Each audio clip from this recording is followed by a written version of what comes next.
Joining me now, LaTasha Russell. She is a doctor of clinical psychology. Thank you so much for being here. It's a pleasure to have you.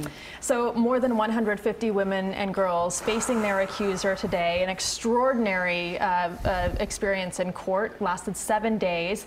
And talk about the strength that took for them to come forward after the abuse they suffered. Well, they definitely found that there is strength in being vulnerable, but they kind of took their power back.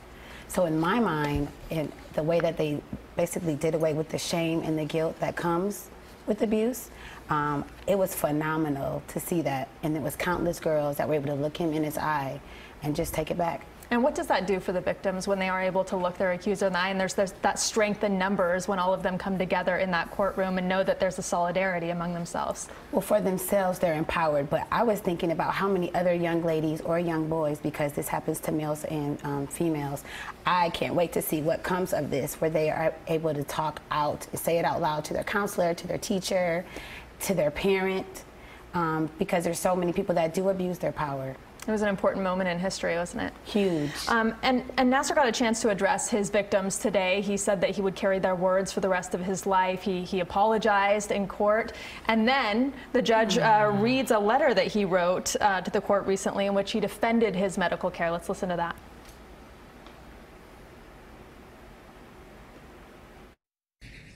I was a good doctor because my treatments worked. And those patients that are now speaking out were the same ones that praised and came back over and over.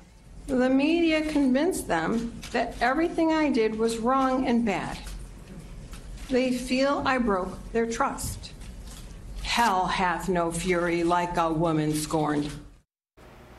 Felt a lot like victim shaming. What's your reaction to that? I mean, even just his demeanor, I didn't feel any sense of remorse. I wasn't convinced. Were you? It was a remarkable moment in court. Absolutely. But right before that, he had apologized and said that he would carry the weight of their words with him for the rest of his life. You don't buy it?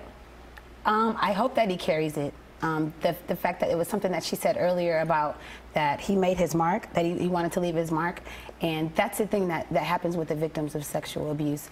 There's not only that you're a survivor, my hope is that they thrive. And so to thrive is to continue talking about it and then to continue letting go of the shame, to be an example of that you can survive and thrive.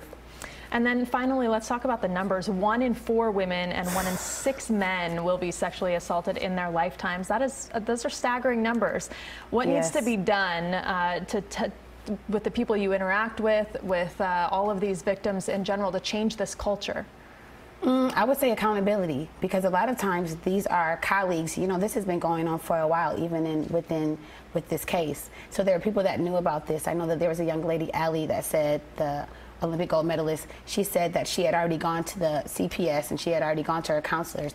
And so there's a level of we need to believe them when they say that something is wrong. As parents, as counselors, as therapists, as colleagues, if we know that something is wrong, we need to hold them accountable, even if it's an adult to an adult. And we're already seeing some institutional changes as a result of this outcome. All right, thank you, LaTasha Russell. Thank you so much for joining us. Thank you.